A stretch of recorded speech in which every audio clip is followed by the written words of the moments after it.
adversities. Throughout his life and ministry, Jesus not only spoke about strength and resilience, but he showed us, through his actions, how we can find that inner fortitude. From the calmest moments to the darkest ones, he left us with profound lessons that reveal where the true source of our strength lies. Today, we will explore 6 powerful secrets that Jesus has left for us to be strong and resilient in any circumstance.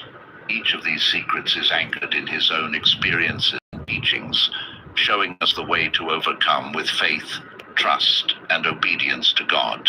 The first secret is to trust in God at all times. From the very beginning of his ministry, Jesus showed us that true strength comes from complete trust in God, especially in the most challenging situations. One example that illustrates this is when he was led by the Spirit into the wilderness to be tempted by the devil. In Matthew 4:1-11, we see that after fasting for 40 days and 40 nights, Jesus became hungry, something any human would experience. In that moment of vulnerability, the devil tried to use human weaknesses to divert Jesus, suggesting he turn stones into bread. But Jesus' response was clear and direct. It is written, "Man shall not live on bread alone, but on every word that comes from the mouth of God." Matthew 4:4.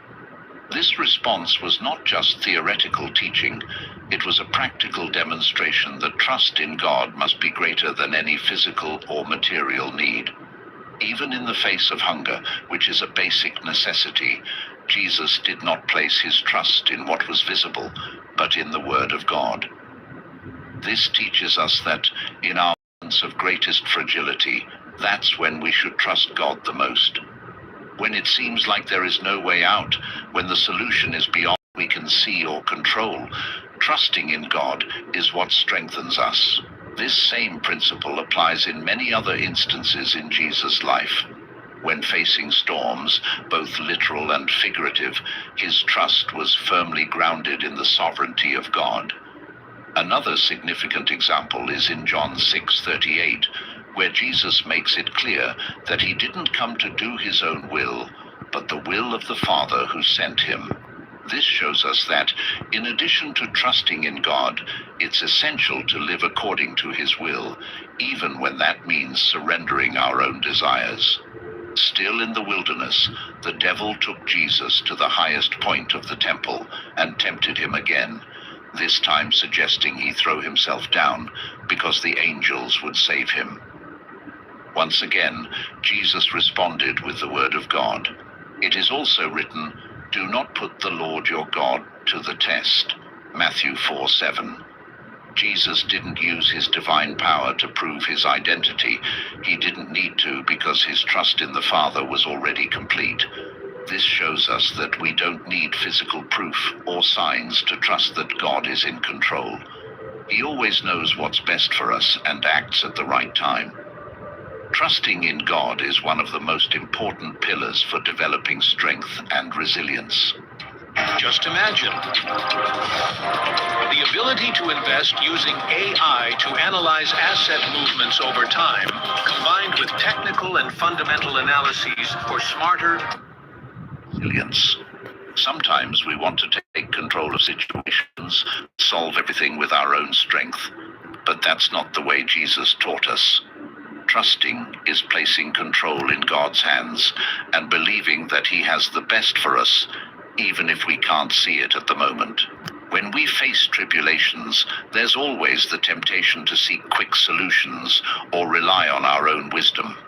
But as Jesus taught us in the wilderness, true strength lies in waiting on the Lord.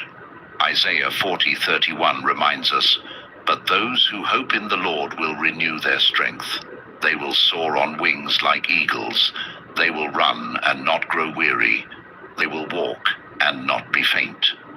This means that trusting in God gives us renewed strength, a strength that doesn't come from us, but from him. Throughout the Bible, we see examples of people who, even in the midst of their greatest difficulties, trusted in God, and as a result, were strengthened and empowered to face adversity. David, for instance, faced giants not because he was strong in himself, but because he trusted in the God who guided him. In 1 Samuel 17:45, when David confronts Goliath, he declares, "You come against me with sword and spear and javelin, but I come against you in the name of the Lord Almighty, the God of the armies of Israel, whom you have defied."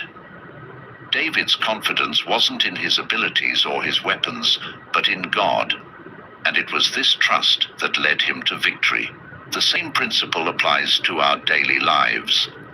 When we face giants, whether they are financial problems, illnesses, emotional crises, or other challenges, we must remember that our strength doesn't come from our ability to solve these situations, but from our trust in God. Proverbs 3:5-6 teaches us, "Trust in the Lord with all your heart, and lean not on your own understanding. In all your ways submit to him, and he will make your paths straight." This verse calls us to place all our trust in the Lord in every aspect of our lives, and he will guide us on the right path. Trusting in God also means accepting that we won't always understand everything he does or allows in our lives. There are times when God's ways seem incomprehensible to us, but it's in those moments that trust must be even stronger. Jesus showed us this in various situations. When Lazarus died, many questioned why Jesus hadn't healed him before his